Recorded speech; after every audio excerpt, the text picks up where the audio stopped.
여러분, 한국인이 월 100만 원 정도를 가지고 베트남에 오면 황제 같은 살이를 할 수 있다라는 얘기가 있죠. 반면에 베트남에서도 한국인이 한국인 라이프 스타일을 유지하면 결국에는 나가는 비용은 한국과 비슷하다, 이런 얘기도 있습니다. 무엇이 진실일까요? 오늘 우리는 그 진실을 파헤쳐 보도록 하겠습니다. 10년 동안 다양한 현지살이를 직접 경험하고 주변인들과 얘기를 나누면서 얻은 정보를 바탕으로 말씀을 드리려고 하는데요. 저와 저희 주변인의 아주 제한적인 경험을 바탕으로 드리는 말씀이라는 점은 미리 참고를 부탁드릴게요. 저희는 지금 베트남 토종 밀크티 브랜드인 카티네트라는 곳에 왔는데 바깥 자리에 앉았더니 오토바이 소음이 너무 심해가지고 이 내부로 잠깐 자리 이동을 했습니다. 여기가 지금 베트남에서 MZ세대들 사이에서 굉장히 뜨고 있는 밀크티 브랜드거든요. 오시면은 한번 드셔보셔도 좋을 것 같아요. 가격도 한 2,400원 이렇게밖에 안 하고 맛도 좋은 것 같아요. 자, 다시 본론으로 돌아가서 왜 누구는 저렴하게 베트남살이 가능하다 하고 누구는 절대 불가능하다 하고 말이 다를까 곰곰이 생각을 해봤어요. 생각을 해보니까 소비 카테고리별로 체감되는 부분이 크게 다른 것 같아요. 압도적으로 황제살이가 가능한 부분이 있는가 하면 압도적으로 절대 불가한 부분이 있고 내가 쓰기에 따라서 케이스 바이 케이스인 그런 소비가 있습니다. 잠깐 시작하기 전에 이 황제살이라는 단어의 정의부터 우리가 기준점을 좀 잡아야 되는데 사람마다 어떤 게 황제살이인지 생각하는 건 다르겠지만 영상 속에서는 편의상 우리가 한국보다 훨씬 적은 돈을 들이거나 혹은 한국과 비슷한 양의 돈을 들이고 더 높은 만족감을 얻을 수 있는 것이라고 한번 정의를 내려보겠습니다. 자, 그러면은 황제살이가 가능한 바로 첫 번째 부분, 저는 미용실이라고 생각을 합니다. 로컬 미용실이라고만 생각을 하실 수도 있지만 저는 여기 베트남에 있는 한국인이 운영하는 한인 미용실도 마찬가지라고 생각을 해요. 진짜 로컬 미용실 가면 한 2,000원이면 따를걸? 제 베트남 친구도 미용실에서 한 3만 동 정도 내고 이발을 한다고 하더라고요. 저도 또 여자 머리 미용실을 갔었는데 한 5,000원 정도 줬었던 기억이 납니다. 하지만 이제 헤어 스타일링 면에 있어서 우리 한국인들이 원하는 기준치에 좀 맞지 않을 수는 있겠죠. 그래서 저희 부부 같은 경우에는 주로 한국인이 운영하는 한국인 헤어 디자이너 선생님이 계시는 미용실을 이용하는데 남자 머리 커트 비용 얼마 나오나요? 35만 동 내고 있습니다. 네, 그 정도면은 한 19,000원 정도 되는 돈이고요. 여자는 이제 뭐 파마 기준으로 봤을 때 10만 원 안팎이 나와요. 한국이랑 거의 비슷하죠. 베트남 치고는 상당히 비싼데 그래도 한국에 있는 그 브랜드 미용실 있잖아.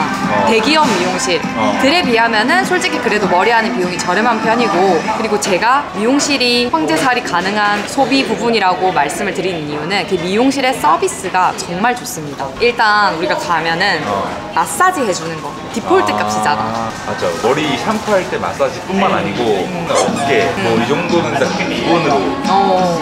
제가 다니는 한국인 미용실도 머리 감겨주는 직원은 베트남 직원인데 항상 잠깐 한 3분이라도 마사지를 해주는데 진짜 너무 시원해서 잠이 들어버릴 정도? 근데 이게 정말 사소한 차이이지만 이런 것 때문에 그 만족도는 엄청 높아지거든요. 경험해보신 분들은 아시지 않을까 합니다. 저는 솔직히 한국에서 미용실 가는 것보다는 베트남에서 한국인 사장님이 계시는 미용실을 가는 걸 더 선호하는 편입니다.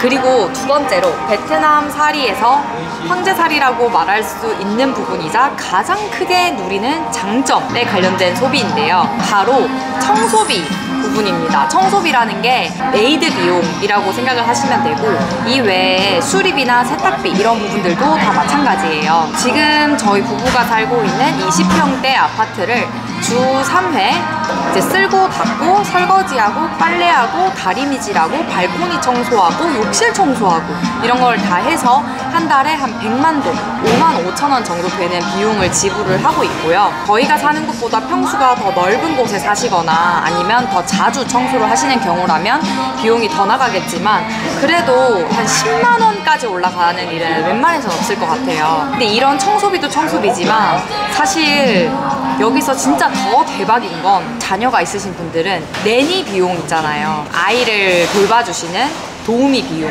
여기서는 상주 내니가 한 달에 한 50만 원 정도면 구할 수 있거든요. 맞아. 한국에서는 조건으로 구하려면은 최소 300만 원은 줘야 된대.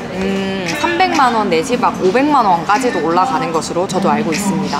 근데 좀 보안 문제가 있지 않을까 이렇게 생각하실 수도 있는데 저로서는 경험이 없긴 하지만 그래도 당연히 그런 문제가 있을 수 있겠죠. 그래서 이왕이면 한국인 소개를 통해서 좀 검증이 된 분을 구하거나 전문적으로 소개를 해주고 소개료를 받는 그런 업체들이 있거든요. 사람 이력을 잘 확인하고 고용을 하시는 걸 권해드리고요. 그리고 보통은 이제 상주 내니까지 드리는 경우에는 집에 다들 금고랑 이제 애기들이 있으니까 홈캠 이런 거는 다 설치를 하시더라고요. 같이 참고를 하시면 좋을 것 같습니다. 그리고 뭐 수리비, 세탁비 이런 것들도 압도적으로 저렴한데 최근에 기억나는 거 하나 말씀드리자면 이불 빨래비가 한 3,000원 정도 하더라고요. 확실히 저렴하기는 저렴하죠. 그 3,000원 안에 픽업이랑 딜리버리까지 포함이라는 거. 그치. 그것도 있지. 맞아. 배달비가 공짜네. 그리고 다음으로는 어떻게 보면 여행객분들이 훨씬 더 크게 체감을 할 수 있는 부분인데 바로 마사지비 그리고 뷰티 쪽 비용 있잖아요. 뭐 네일아트, 페디큐어, 왁싱 이런 부분들도 황제살이 충분히 가능한 부분입니다. 제가 살고 있는 데가 호치민이거든요.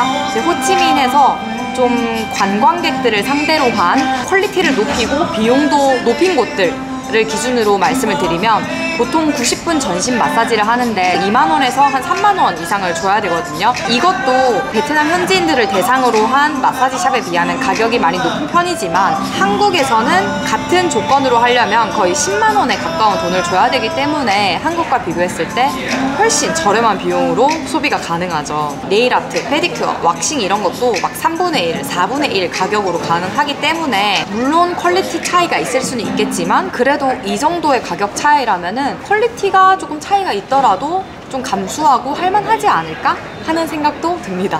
그리고 이번에 우리가 한국을 다녀왔잖아. 그리고 나서 생각이 나는 게 택시비도 황제살이에 포함이 되는 거 아닌가 싶더라고. 한국에서는 아무 때나 시도 때도 없이 살 수는 없잖아.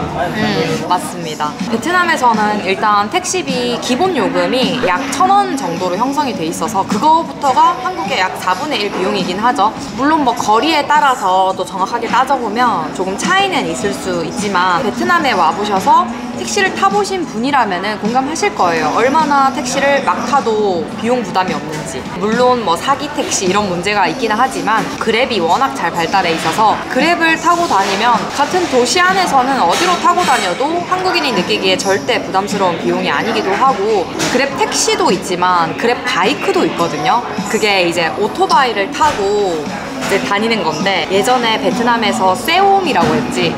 그 세옴이 이제 진화한 현대적으로 진화한 형태인데 사실 바이크를 타고 다니면은 뭐 덥기도 덥고 매연도 있기 때문에 항상 타고 다니진 않지만 이제 저 같은 경우에는 한 2-3km 정도 되는 거리 택시 타기에는 너무 가깝고 걸어가려니 땡볕에 조금 멀게 느껴지는 그런 거리일 때 그랩 바이크가 한 2-3km 거리에 한 16,000동에서 19,000동 한 1,000원 안팎이라서 전혀 이제 재정적으로 부담이 없고 편리하니까 이제 그런 것들도 나름 플렉스를 할 수 있는 부분이라는 생각이 듭니다. 지금까지 앉아있던 자리가 너무 음악 소리가 커서 한 번 더 자리를 옮겼습니다.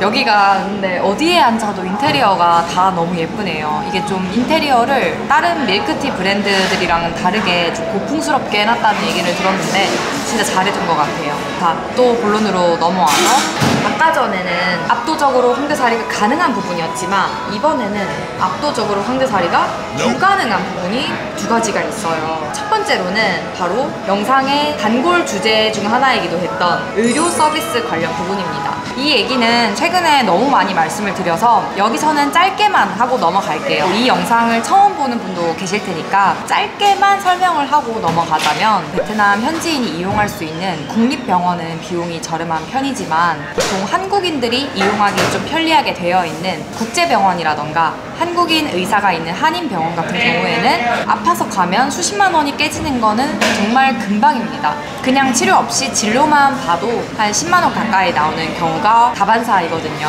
그래서 베트남에 올 일이 있으면 꼭 여행자 보험을 들고 오시기를 권장드립니다. 그리고 압도적으로 황제살이가 불가능한 부분 두 번째는 바로 자녀 교육비입니다.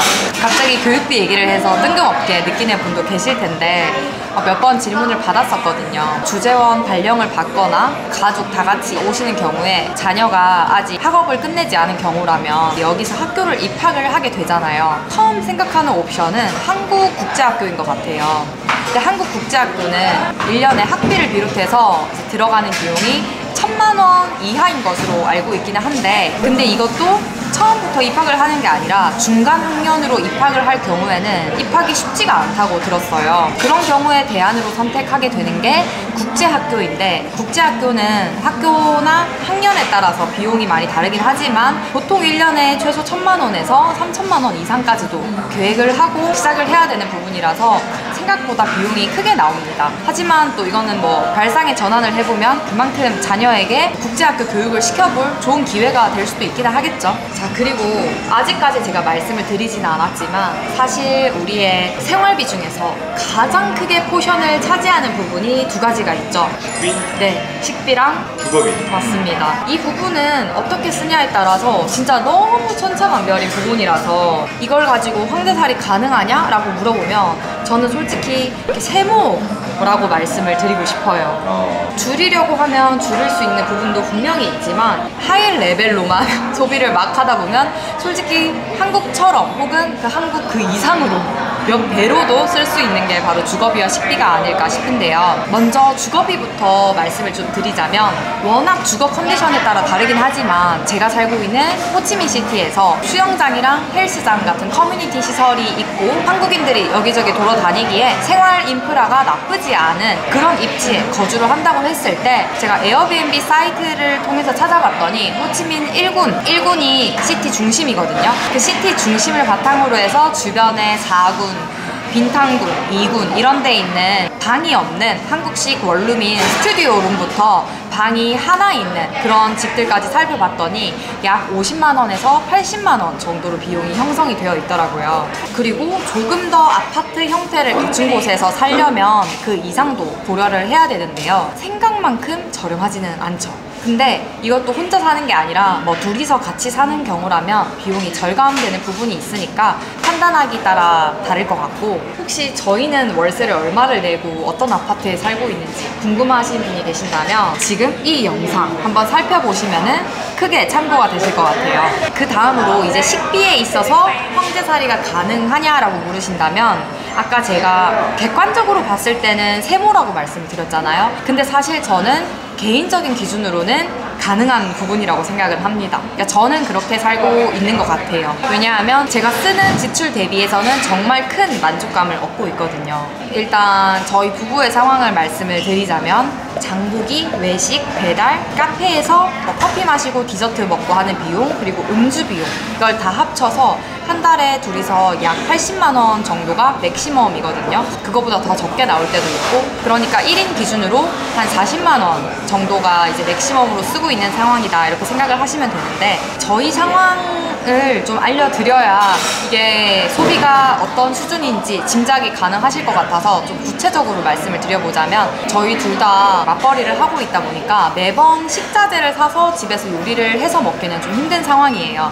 근데 그렇다고 해서 또 건강에 너무 좋지 않은 음식들을 매번 먹는 것도 아쉬움이 크잖아요. 그래서 저희는 주로 장을 볼 때 한인 마트를 가서, 이제 한국인 마트에 가면 한국에서 들여온 정말 먹기 좋게 소분돼서 포장돼 있는, 전자레인지에 딱 돌리면 먹을 수 있는 그런 닭가슴살들 있잖아요. 그런 것들 솔직히 한국 가격의 2배거든요. 근데 그 2배 가격을 그냥 돈을 내고 사 먹고 있고, 그리고 야채 이런 거는 워낙 저렴하니까 그냥 진짜로 펑펑 사 먹고 있고, 과일도 그냥 눈에 보이면은 펑펑 사 먹고 있고, 계란도 저렴해서 펑펑 사 먹고 있고요. 그리고 이제 배달도 거의 그래도 일주일에 한두 번은 배달을 시키게 되는데, 주로 주말에 이제 시키게 되죠. 평일에는 닭가슴살 먹다가 주말에 배달을 시키는데, 저희 둘 다 회나 해산물, 장어 이런 거 좋아해서 그런 거 시켜 먹는데, 베트남에서 한국 해산물 식당에서 회나 장어 이런 거 시켜 먹으면 최소한 뭐 한 5만 원에서 10만 원까지 이제 2인 기준으로, 매주 그렇게 먹는 건 아니고 한 달에 한 번 정도는 또 그렇게 시켜 먹는 편이고,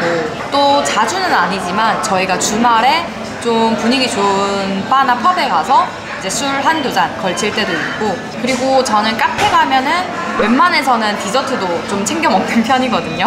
근데 이런 비용들을 다 합쳐서 1인 40만 원 정도면은 제 기준으로는 괜찮지 않나. 제 입장에서는 굉장히 그 쓰는 비용 대비해서는 엄청난 만족감을 얻고 있는 편이고요. 왜냐하면 돈 때문에 먹고 싶은 거를 참아본 적은 없었거든요. 또 부연 설명을 드리자면 지금 너는 하루 세 끼를 지금 집에서 해결을 하고 있고, 그치. 나는 이제 아침을 도시락에서 가져가고 점심은 회사에서 먹고 저녁을 집에서 먹는 이런 기준입니다. 그쵸. 그러니까 평일에는 한 5끼 정도가 집에서 해 먹는 건데, 한국인 마트를 적극적으로 활용을 하고 있는 상황이고, 근데 한인마트가 한국에서 들여온 거는 조금 더 비싸지만 그래도 채소나 과일 이런 건 다 현지에서 또 이렇게 공수를 해서 파는 거라서 그렇게 비싸지 않거든요. 그리고 돼지고기는 진짜 한국에 비해서 엄청 싸다고 생각이 들려. 303에는 300에서 400g 정도 들었는데 6,000원 정도 하는 것 같아. 그치. 삼겹살, 목살 이런 돼지고기류는 저렴한 편입니다. 이번에도 저희가 잠깐 한국을 들어가 봤는데 식비가 생각보다 되게 금방금방 나가더라고요. 확실히 외식 물가는 조금 더 한국이 부담스럽구나 라는 생각을 했어요. 댓글 중에 그런 댓글이 있었거든요. 한국 갔을 때 최고의 역문화 충격은 바로 비싼 물가에 적응을 하는 것이다. 너무 공감이 돼서 웃겼는데, 저도 이 정도 쓰고 이 정도 만족감을 느끼는 게 베트남이라서 가능한 게 아닐까라는 생각이 들기는 해요. 근데 아까도 말씀드렸듯이 식비는 진짜 개인 성향에 따라서 극명하게 다른 부분이니까 저희가 절대 전체를 대변하지는 않습니다. 그리고 이것도 말씀드리면 좋을 것 같은데, 한식당의 경우에는 한국이랑 가격은 비슷하잖아 사실. 근데 이제 우리가 느끼는 그런 만족도, 여기서 차이가 좀 나는 것 같아. 여기서는 직원이 고기를 다 구워주고 계산도 앉아서 우리가 할 수가 있고, 한국에 가면 아무래도 우리가 직접 집게를 들고 고기를 구워야 되다 보니까. 그리고 지금 서울 식당에서 삼겹살 1인분이 공식적으로 이제 2만 원을 돌파했다는 얘기가 있더라고요. 베트남도 지금 한식당 가격이 오른 데는 많이 오르고 비싼 데는 비싸지만 그래도 아직까지는 좀 더 저렴한 편이지 않나. 여기도 지금 1인분에 한 20만 동 선? 20몇만 동 이렇게 하니까 아직은 1만 원대니까. 네, 그렇습니다. 자, 이제 결론입니다. 베트남에 살면 100만 원 정도만 있어도 형제 같은 살이가 가능하다. 아니, 절대로 불가능하다. 한국인이 한국과 같은 라이프 스타일을 누리면서 동시에 동남아에서만 누릴 수 있는 그런 메리트들까지 같이 누리려고 하면 솔직히 생활비가 200만 원, 300만 원, 400만 원 훅훅 뛰죠. 그래서 그냥 단순히 절대적인 수치로 100만 원 가지고 모든 게 해결이 될 거라고 생각을 하면 절대 불가능한 게 맞습니다. 하지만 아까 말씀드렸던 청소 메이드비, 인건비, 수리비, 세탁비, 마사지비, 각종 뷰티 비용들, 그리고 교통 비용들, 이제 이런 것들은, 그리고 저희의 얘기지만 식비까지, 이런 부분들은 1인 100만 원 정도면 정말 생각보다는 풍족하게 쓸 수 있는 부분도 분명히 있어요. 그리고 내가 줄이고 싶은 부분은 좀 전략적으로 줄이고, 더 누리고 싶은 부분은 더 누릴 수도 있겠죠. 예를 들어서 주거 비용은 좀 저렴하게 한 50만 원, 40만 원 이렇게 줄이더라도 대신에 마사지를 3일에 한 번씩 받는다거나 이런 삶도 가능한 거잖아요. 그래서 어느 정도는 황태살이가 가능한 부분도 있다, 이렇게 생각을 합니다. 진짜 그런 것 같아. 여러분의 생각은 어떤지도 정말 궁금하거든요. 베트남을 경험해보신 분이라면 어떤 소비에 있어서 만족도가 컸는지, 그리고 어떤 게 좀 아쉬웠는지, 그리고 베트남 경험을 앞두고 계신 분이라면 어떤 부분이 가장 기대가 되는지, 그런 것들도 댓글로 많이 남겨주시면 저도 열심히 참고를 해보도록 하겠습니다. 오늘 영상은 여기까지고요. 여기까지 보셨다면 좋아요와 구독, 댓글, 알림 설정까지 모두 부탁드리겠습니다. 그럼 우리 다음 영상에서 또 만나요.